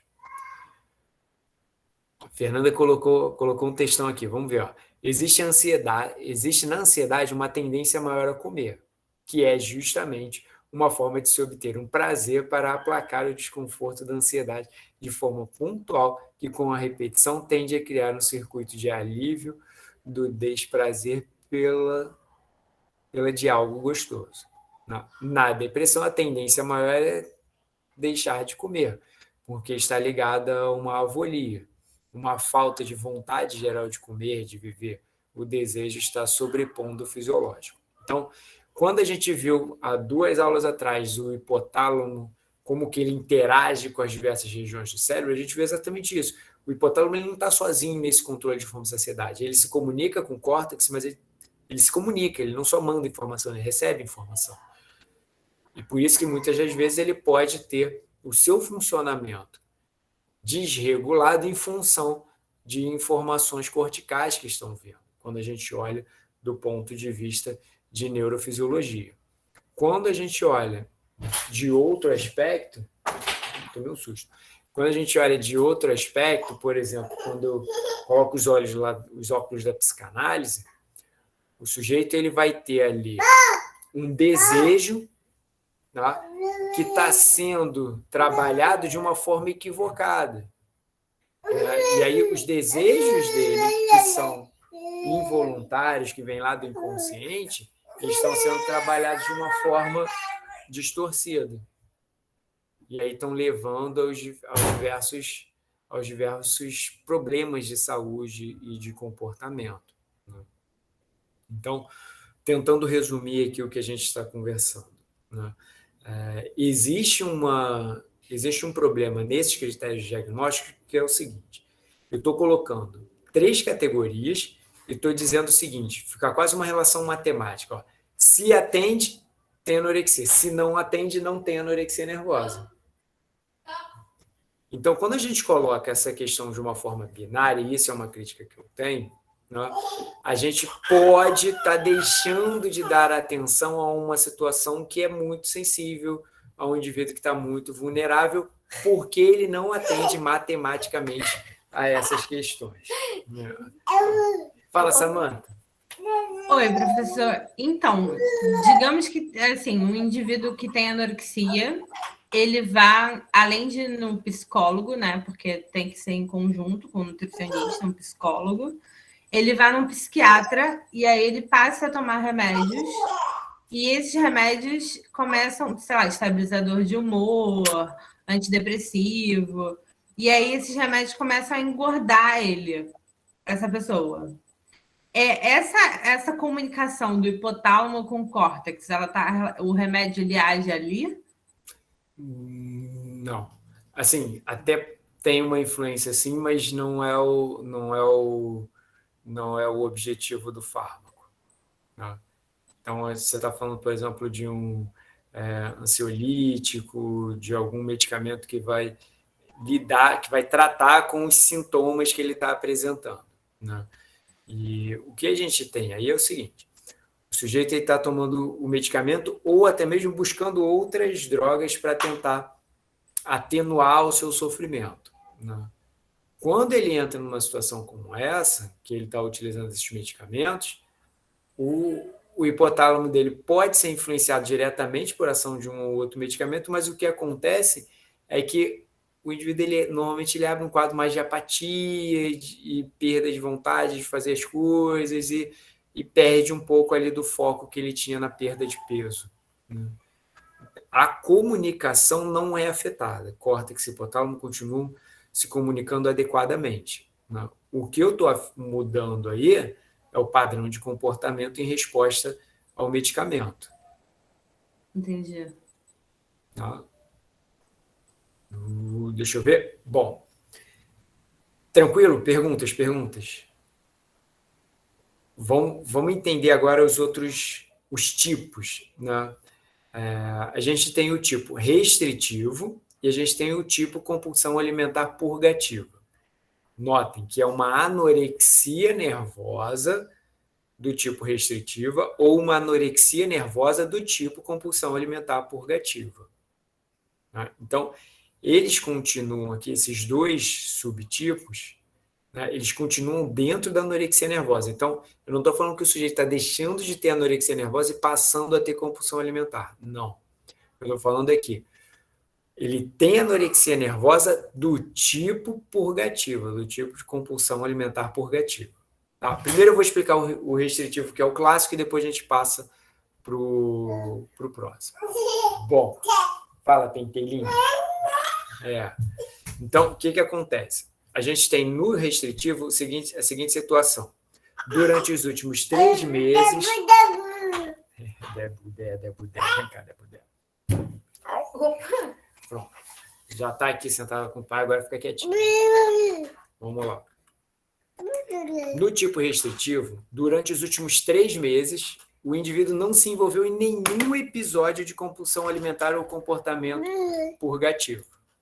Tá? Então, eu preciso dessa janela temporal. Olha como a questão ela se torna bem binária. Então, nos últimos 3 meses, teve comportamento de compulsão alimentar, ou seja, teve um consumo alimentar elevado ou comportamento purgativo. O que significa isso? O sujeito induziu vômito, tomou laxante, diurético, enemas, que são... O enema, na prática, é um laxante também. Né? Ou seja, ele fez alguma coisa para compensar um consumo alimentar que ele achava que foi elevado? Se isso é verdadeiro, a gente não coloca ele dentro do restritivo. Ele passa para o próximo subtipo, que é o seguinte. Nos últimos 3 meses, o indivíduo se envolveu nesses episódios. Então, como é que funciona isso? O sujeito ele não quer se alimentar ou ele tem um consumo calórico muito baixo porque ele tem medo de ganhar peso e ele deseja continuar perdendo peso. Ele não se enxerga com o peso que ele tem. Né? Então, o que vai acontecer? ele continua... Vai dar não, toma, leva. Pode levar. Tive a oportunidade de ficar quietinho. Tu não quer ficar quietinho, vai com sua mãe. Tive a oportunidade. Debo, vai para lá. Bom.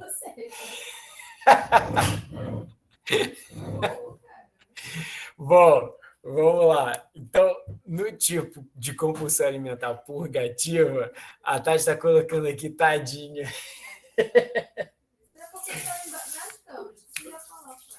Então, vamos lá. Ó. No tipo de anorexia nervosa com compulsão alimentar purgativa, o que acontece? O sujeito, ele, em algum momento nessa janela temporal dos 3 meses, ele teve episódios de compulsão alimentar purgativa. Por exemplo, ele, por exemplo, comeu um chocolate. Não estou falando que ele fez um consumo calórico que ultrapassou a necessidade dele, não. Estou falando que ele fez um consumo calórico que ele considera, ele julga como inadequado e ele tenta compensar isso de alguma forma. Excesso de atividade física. Ele está dando... O excesso de atividade física nem está aqui, mas é também um dos exemplos, né? Ele comeu mais do que deveria, ele vai lá para compensar isso, faz muita atividade física. Ele vai lá e provoca o vômito. Toma laxantes ou utiliza dos enemas, que na prática são laxantes também, né? Então, numa situação como essa, a gente classifica ele como compulsão alimentar purgativa. Tudo bem? Fala, Samantha. Então, isso não é bulimia. Não, porque o padrão dele é anorexia. Entendi. O que significa isso? Que ele é um paciente baixo peso, que ele é um paciente que tem medo de ganhar peso e que ele não se enxerga como ele realmente é. Ele tem um prejuízo na sua autoavaliação. Tá. A gente vai falar assim, Sérgio, tá, mas me ajuda a entender melhor isso daí. Bom, ele pode estar em remissão parcial ou em remissão completa. O que é remissão parcial? Ele, depois de terem sido preenchidos previamente todos os critérios para anorexia nervosa, ou seja, ele tem anorexia nervosa, o critério A não foi mais satisfeito, ou seja, ele não está mais em baixo peso. Mas o critério B ou C continua presente.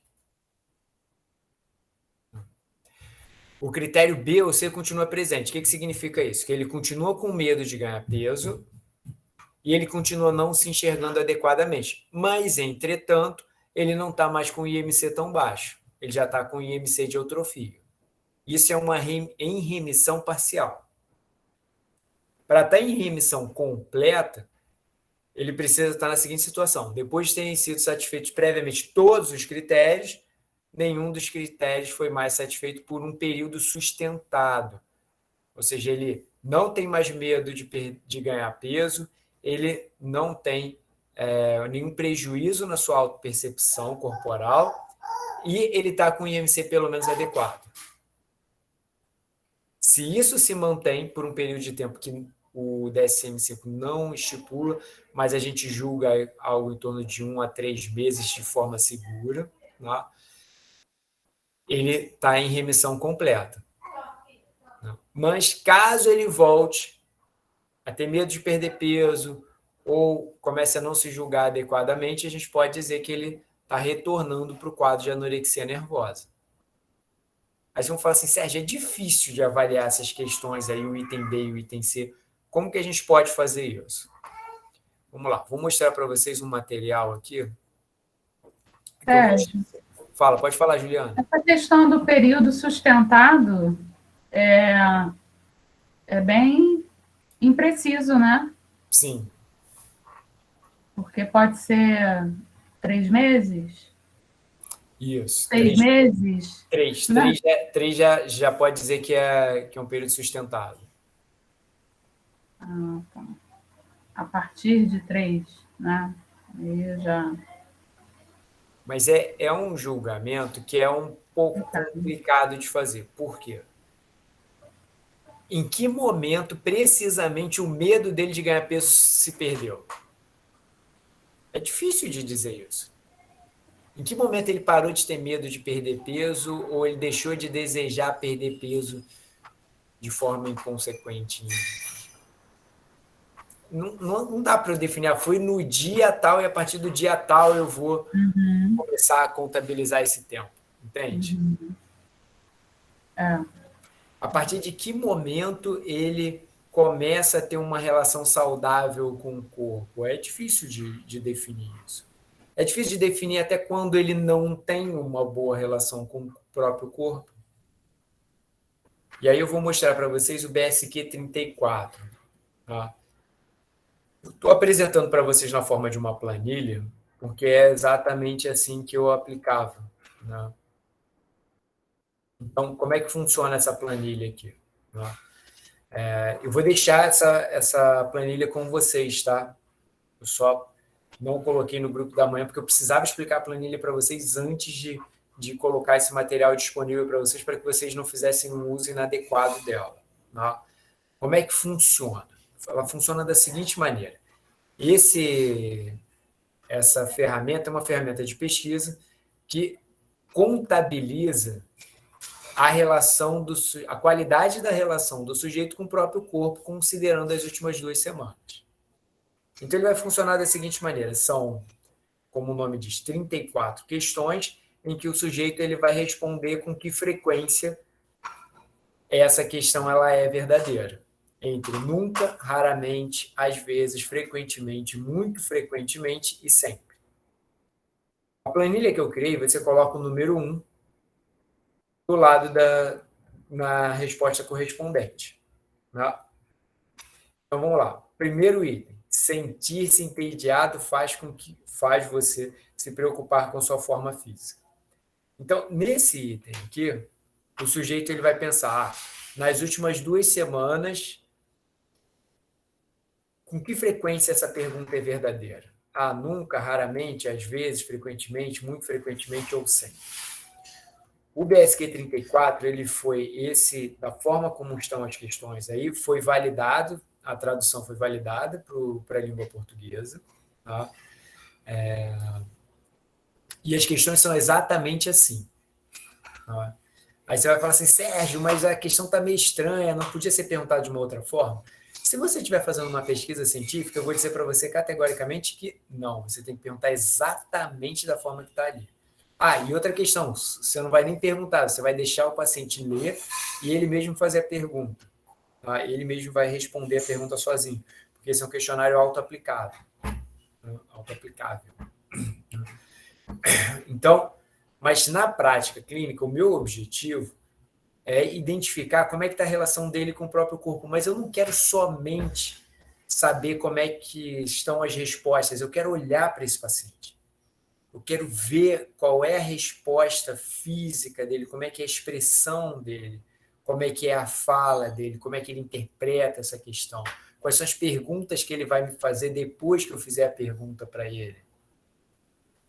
Então, por exemplo, você tem sentido medo de ficar gordo ou gorda ou mais gorda? Né?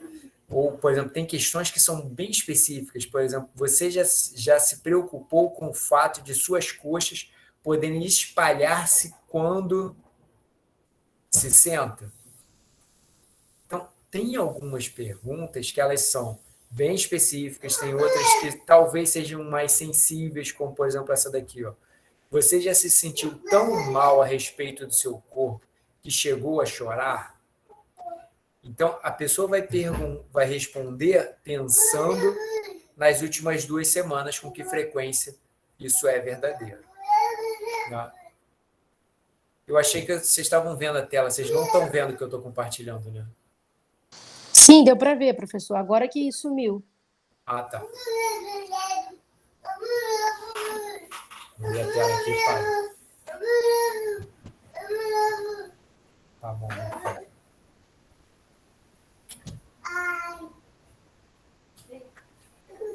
Bom, então, esse é um material que vai ajudar vocês a entenderem melhor como é essa relação, a quantificar melhor essa relação que o sujeito tem com o seu próprio corpo. Né? Eu vou colocar esses questionários lá na planilha. Né? Se vocês resolverem responder por curiosidade, eu quero saber como que está a minha pontuação. Faça isso de forma tranquila, tá? Num ambiente calmo, concentrado, com tempo suficiente para responder a todas essas questões. E tenha em mente o seguinte: esse material ele avalia um risco aumentado dele. Não é um material que vai fazer o diagnóstico. Sérgio, a minha pontuação foi muito alta. Minha pontuação foi muito alta, então significa que eu tenho um transtorno? Não. Isso não é o padrão de diagnóstico. Isso serve para você conhecer a relação com o corpo, isso vai ser traduzido no número. Depois de 1 mês, 2 meses, 6 meses, você pode voltar a fazer esse mesmo questionário e as perguntas, a pontuação, provavelmente vai ser diferente. Por quê? Porque a sua relação com o corpo vai mudando ao longo do tempo. Se eu perguntar para vocês, qual foi o momento em que você esteve mais satisfeito com o seu corpo? Talvez a sua resposta seja agora. Talvez seja há 2 anos atrás, há 1 mês, há 5 anos, há 10 anos. Talvez você fale para mim, Sérgio, eu nunca fiquei satisfeito com o meu corpo. Eu já mostrei em dados na aula passada que alguns públicos dificilmente vão ficar completamente satisfeitos com o corpo. E isso, epidemiologicamente falando, é esperado por uma parcela da população.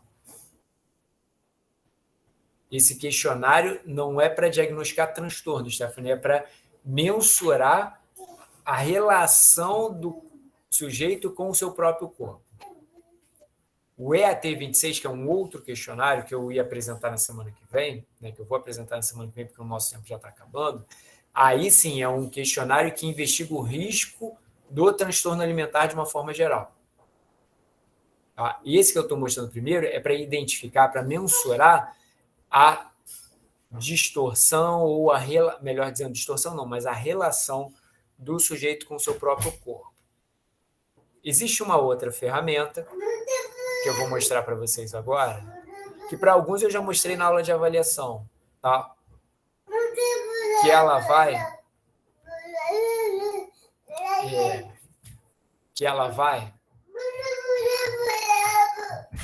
Aí já está aberta já a porta. Que ela vai mostrar aqui, ó, se o sujeito ele se observa, se enxerga como ele realmente é. Então, a gente tem o seguinte uso para esse material. Eu vou dar um zoom aqui, tá? Para a gente poder ver um exemplo. Vamos lá. Vamos supor que eu estou avaliando, estou lá na consulta com uma paciente que tem anorexia nervosa. Ela já veio com o diagnóstico não é da gente, tá? O diagnóstico não é da nutrição, o diagnóstico já veio do psiquiatra com esse diagnóstico, transtorno alimentar do tipo anorexia nervosa. Tá? Tem anorexia nervosa, eu vou lá e faço a avaliação do peso e da estatura dela e vejo que o IMC dela é de 18, por exemplo. IMC 18. Tá? Mostro essas imagens para ela e pergunto para ela com qual silhueta ela mais se identifica. A maneira correta de utilizar essas pranchas de silhueta é a seguinte. Você tem um espelho, o sujeito ele vai se observar no espelho e vai olhar para essas imagens. De preferência, com pouca roupa, tá? Com roupas que exponham bem o corpo, como maiô, um short, top, de forma que essa pessoa olhe como é uma questão sensível. Tá? A pessoa ela vai olhar para o seu reflexo e vai comparar com as imagens. Se ela tem um IMC igual a de 18, a imagem que ela deve procurar deve ser uma dessas duas aqui, porque essa imagem 3 é do IMC de 17,5 e a imagem 4 do IMC igual a 20. Então, ela deve ficar por aqui. Se ela, por exemplo, se observa como a imagem 7 ou a imagem 8, tá?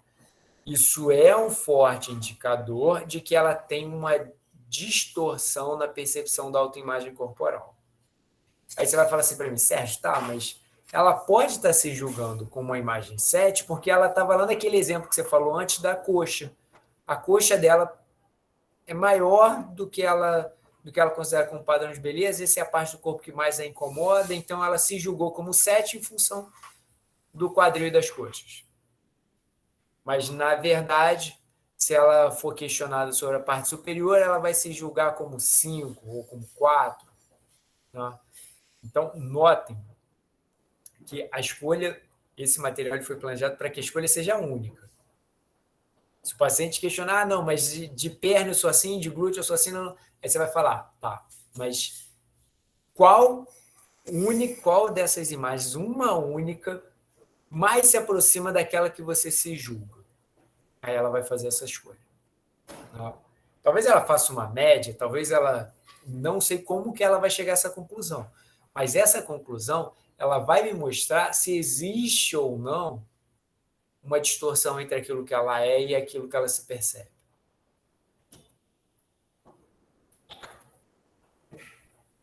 Tudo bem esse material? Aí você vai falar assim, Sérgio, mas esse material não é muito bom. Sim, então notem que eu não vou fechar o diagnóstico por aí. Esse é um material que vai me ajudar a entender, a conhecer melhor. É uma ferramenta. Vai me ajudar nessa investigação, que vai me ajudar nesse julgamento. Então, tem a imagem para mulheres, tem para homens, tem também, inclusive, para pessoas fisicamente ativas, para desportistas, aqui para fisiculturistas, tem para homens, tem para mulheres. Tá? Então, nessas imagens, eu não vou utilizar numa anorexia nervosa, mas eu vou utilizar, por exemplo, numa vigorexia. Bom. Dúvidas aqui?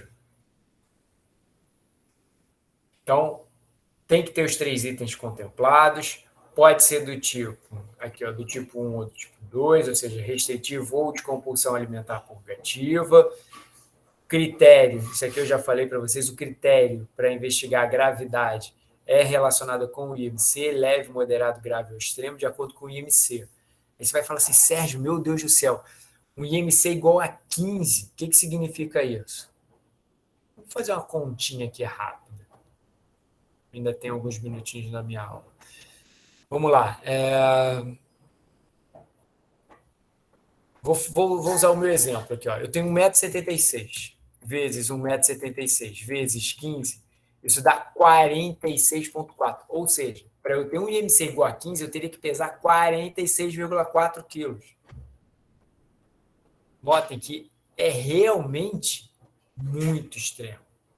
É uma perda de peso, é um IMC extremamente baixo. Né? Então, aqui está a relação de gravidade. Se está entre o IMC 17 e 18,5, leve, está entre 16 e 17, moderado, e assim vai. Tá? Abaixo de 15, a gravidade extrema. Bom, o DSM-5 não fala sobre variação de peso. Tá? Mas é interessante a gente pensar em quanto de peso o sujeito está perdendo ao longo do tempo, mesmo que ele ainda não tenha chegado no IMC abaixo de 18,5. O que eu estou querendo dizer com isso? Eu não vou esperar o sujeito chegar nos 18,5 para atender o critério A, fechar o diagnóstico bonitinho, igual está na literatura, de que ele tem um transtorno como anorexia nervosa, para eu intervir. Já vou intervir desde antes. Às vezes a intervenção ela pode ser mais necessária quando existe uma variação grave de peso. O que eu estou querendo dizer com isso? O que é uma variação grave de peso? Por exemplo, em um mês, perder mais do que 5% da massa corporal. Como é que eu faço isso? O sujeito pesa 60 quilos. Eu vou fazer 5% de 60 quilos dá 3 quilos. Se ele está perdendo mais do que 3 quilos em um mês, é uma perda grave. Sérgio, mas a perda foi intencional. Tudo bem, mas continua sendo uma perda grave. Ela requer mais cautela, mais cuidados, mais observação ali. Se esse IMC está muito baixo, está próximo do... mas ainda dentro da eutrofia, se ele está com IMC de 19, o meu olhar de atenção é muito maior. Agora, se é um sujeito que, por exemplo, está sobrepesado, perdeu 5% da massa corporal em um mês, talvez tenha sido como resultado da sua prescrição. Então, o meu grau de atenção a essa perda vai ser muito menor do que num sujeito que está com IMC de 19 e perdeu 5% da massa corporal. Perdeu 6, 8, 10% no mês.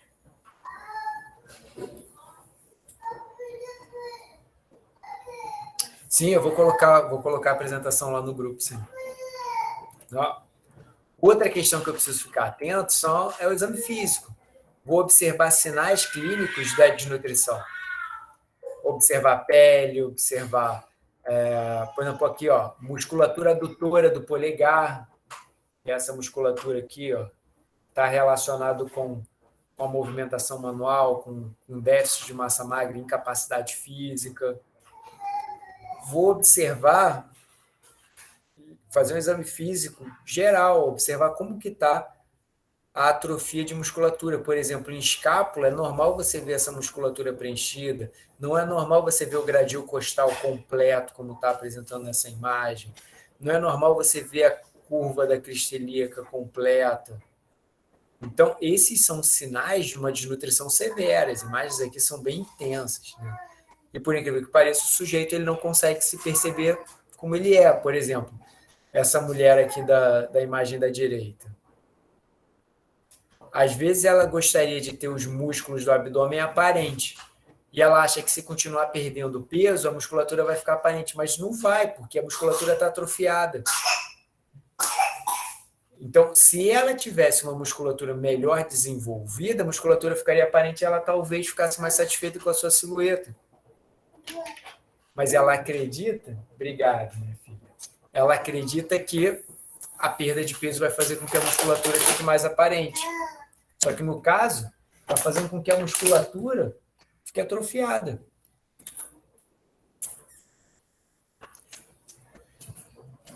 Tudo bem, turma? Tem até um balão agora. Vou falar com o pessoal lá da barbearia que eles fizeram um merchan dando balão para minha filha. Dúvidas, perguntas?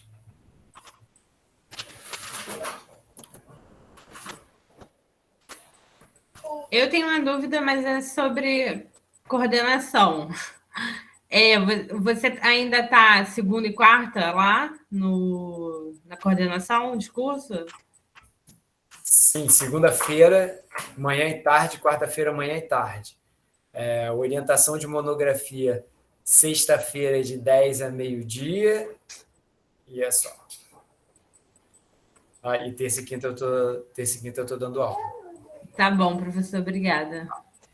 Às tardes, não espalha. Às tardes eu estou lá na terça e na quinta, mas são os dias de reunião, são os dias em que eu estou resolvendo outras atividades burocráticas lá na universidade. Então, pode ser que você chegue lá na terça ou na quinta e não me encontre à tarde. Não, mas segunda e quarta é certo, inclusive esse é o horário correto de atendimento. Tá, professor. E, professor, na minha opinião, não tinha ninguém melhor do que você para substituir o Cadu. Cara, mas eu estou substituindo a Ione. Mas eu nem sabia que a Ione estava tinha ficado como coordenadora. Que bom que você pensa da época do Cadu. O Cadu ele é uma das minhas referências de coordenador. A Cláudia Valéria, chegou a conhecer a Cláudia Valéria? Não. Cláudia Valéria, ela é professora lá da UERJ. Ela pegou a dedicação exclusiva e saiu da coordenação da Veiga. Ela é uma outra pessoa que eu tenho como referência dentro da coordenação. Um estilo totalmente diferente. Imagino. Aí, mas parabéns aí para o seu novo cargo. Obrigado, Samanta. Fernanda lembra, né? A galera da antiga aí, né? Cláudia espetáculo. Cláudia sem papas na língua. Então, galera, espero que vocês tenham gostado da aula de hoje. A gente não completou a anorexia nervosa, tá? A gente vai continuar, vamos falar sobre os pontos de atenção e depois a gente vai entrar em compulsão alimentar. Tá ok? Ok.